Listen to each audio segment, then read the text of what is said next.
Semuanya, nama budaya House. Selamat Hari Waisak. Terima kasih pada teman-teman yang sudah mengikuti serangkaian acara Waisak bersama Money House. Ya, walaupun Waisak tahun ini agak berbeda, kita sebagai Buddhis tidak boleh melupakan esensinya. Dan saya sangat berterima kasih kepada Money House sudah memfasilitasi sharing saya pada sore hari ini. Perkenalkan, nama saya Richard Lawrence.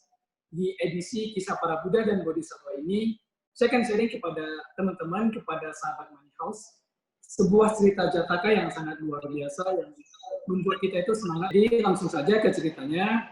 Dahulu kala, di bawah pemerintahan Brahmadatta, Raja Benares, Bodhisattva terlahir sebagai seekor angsa emas. Ketika tumbuh menjadi angsa dewasa, ia tinggal di gua emas di Gunung Citakuta di daerah Gunungan Himalaya, dan hidup dengan memakan padi-padi yang tumbuh liar di sebuah danau alami. Nah, di tengah perjalanannya menuju dan pulang dari danau itu, terdapat sebuah pohon pelasa yang besar. Jadi nama pohon ini adalah pohon pelasa. Jadi setiap kali pergi dan pulang dari tempat itu, angsa itu selalu singgah dan beristirahat di pohon pelasa itu. Sehingga terjalinlah sebuah persahabatan antara angsa dan dewa pohon. Jadi pada masa itu diceritakan masing-masing pohon itu memiliki dewanya. Nah, jadi karena bodhisattva, karena angsa sering duduk, maksudnya sering singgah di pohon itu, jadi mereka jadi temenan gitu kan. Jadi suatu hari ada seekor burung yang sehabis makan buah matang dari pohon beringin, tahu ya teman-teman pohon beringin, itu hinggap di pohon itu, pohon pelasa, dan membuang kotorannya itu di cabang pohon tersebut. Nah, jadi di percabangan pohon pelasa itu tumbuh tunas beringin, merah dan hijau. Melihat ini, angsa emas ini adalah bodhisattva ya. Angsa emas ini berbicara kepada dewa pohon pelasa, sahabat, setiap pohon yang ditumbuhi oleh pohon beringin akan mengalami kehancuran karena pertumbuhannya itu. Jadi, jangan biarkan beringin ini tumbuh. Kalau tidak, ia akan menghancurkan kediamannya. Kita harus mewaspadai hal-hal yang patut diwaspadai. Ia berkata demikian kepada dewa pohon. Namun dewa pohon menjawab dengan menolak statement dari angsa tersebut. Dewa pohon bilang, biarkanlah ia tumbuh.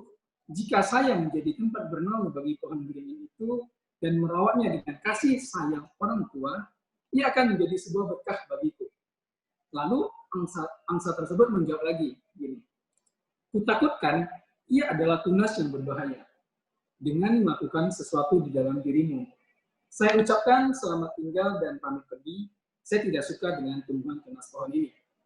Nah, jadi ceritanya angsa ini tidak setuju dengan pertumbuhan tunas itu. Dia bilang sama dewa pohonnya, dewa pohon, kamu harus membuang tunas ini karena ini akan merusak tempat tinggalmu. Tapi dewa pohon tersebut tidak mengindahkan atau mengingatkan kata dari angsa tersebut. Dia malah berbalik mengatakan bahwasannya kalau dia merawat pohon ini, dia akan membawa berkah bagi dirinya. Nah, jadi setelah mengucapkan kata-kata terakhir itu, angsa emas itu pun pergi dan meninggalkan dewa pohon itu, menuju ke rumahnya di Gunung Citakuta. Dan sejak itu, angsa itu tidak pernah kembali lagi. Nah, seiring berjalannya waktu, tunas beringin itu pun terus tumbuh dan tumbuh. Nah, ternyata pohon beringin itu juga ada dewa pohonnya. Jadi ini pohon, di sini tumbuh pohon beringin, ada pohon lagi, di sini ada dewanya. Jadi dewanya ini, dewa pohon beringin, dewa pohon pelasa. Tapi karena dewa pohon beringin itu gede, besar, menghancurkan kediaman dewa pohon pelasa. Jadi pada waktu itu, dewa pohon pelasa itu pun berpikir akan kata-kata dari si angsa, dari Raja Angsa emas tersebut.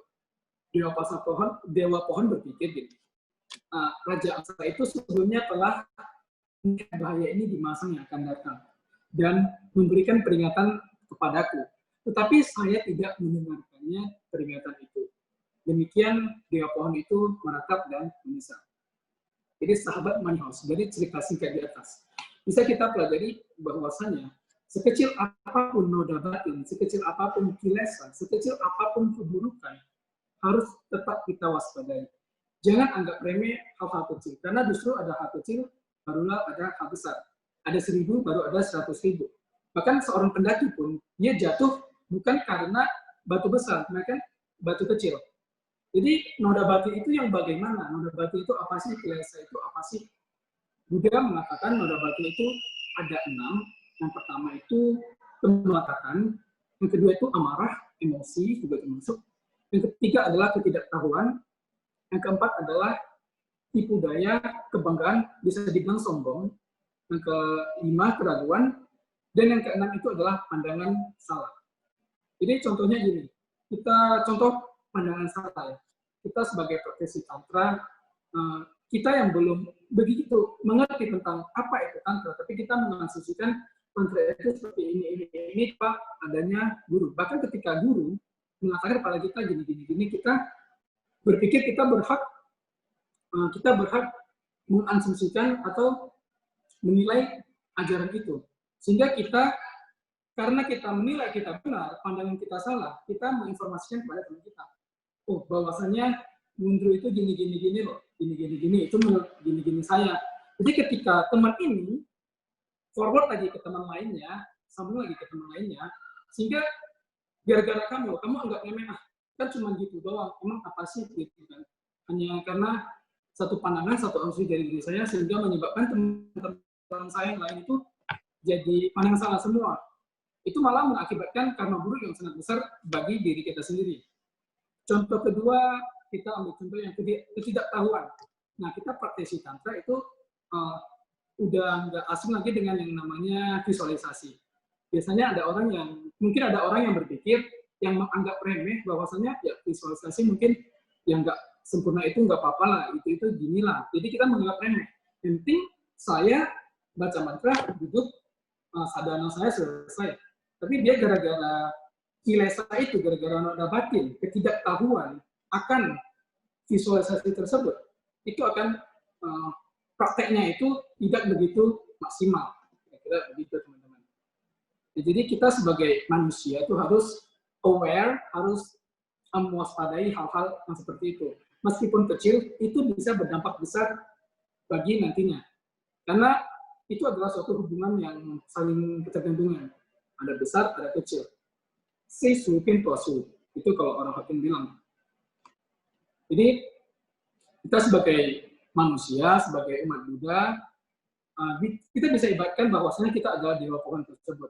Dan angsa itu adalah guru kita. Jadi ketika guru kita memberitahukan kita bahwasanya kita harus begini. Ya kita sebagai murid harus meyakini akan ajaran guru tersebut. Jangan karena ada noda batin, mungkin kita ada noda batin, kita kan manusia biasa ya. Nah, saya juga bilang kita kan bukan setapana arahat atau gimana, kita tetap ada yang namanya kilesa tersebut. Kadang kita terkecoh dengan kilesa tersebut, contohnya dengan pandangan yang salah, ketidaktahuan.